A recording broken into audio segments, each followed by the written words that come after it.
Welcome back our channel Santoshamma dairy form.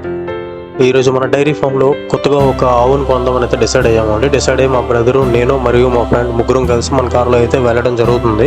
ఇది ఎక్కడో కాదండి, రొట్టవలస, ఆంధ్రవలస దగ్గర రొట్టవలస అనే గ్రామంలో మనకి తెలిసిన ఒక ఆయన దగ్గర ఆవులు ఉన్నాయని తెలిస్తే చూడడం కోసం వెళ్తున్నాం.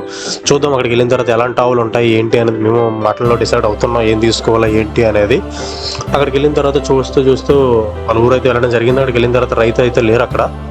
లేకపోయేసరికి చుట్టుపక్కల ఉన్న ఆవులన్నీ చూస్తున్నాం. అందులో అన్ని జెర్సీ ఆవులు ఎక్కువగా ఉన్నాయి. మన డైరీ ఫామ్లో జెర్సీ ఆవులు అనేది పెట్టడం అయితే ఉండదు, ఎవరో రిక్వైర్మెంట్ పెట్టి తప్ప. నాకు తెలిసి ఇది కొంచెం వేరే బ్రీడ్. చూస్తే ఆయన వచ్చారు.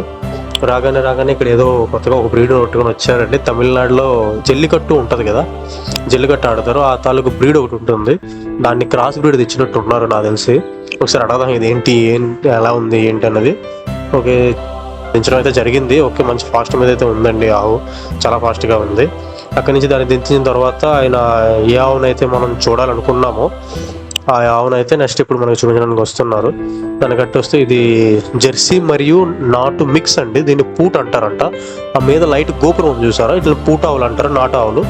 ఇట్ల పాలు కూడా మంచిగా ఉంటాయి. ఇది చూసిన తర్వాత వేరే దగ్గర మళ్ళీ వేరే 2 ఆవులు మంచిగా ఉన్నాయి అంటే అక్కడ కూడా చూడడానికి వెళ్తున్నాం. నలుగురం కలిసి మళ్ళీ మన కారులోనే ప్రయాణం చేసాం.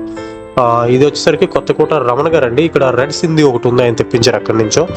ఆ తర్వాత చాలా ఆవులు ఉన్నాయి. మనం చూడాల్సింది వైట్ గిరి ఒకటి, దాని పక్కన ఒంగోలు ఒకటి. 2 కూడా మంచి హైట్ తో మంచి దీనిలో ఉన్నాయి. 3 కూడా ఏ ఆవులు తీసుకున్నాం అనేది మీరు కామెంట్ సెక్షన్ లో అయితే రాయడం మర్చిపోకండి ఫ్రెండ్స్. ఎన్ని ఆవులు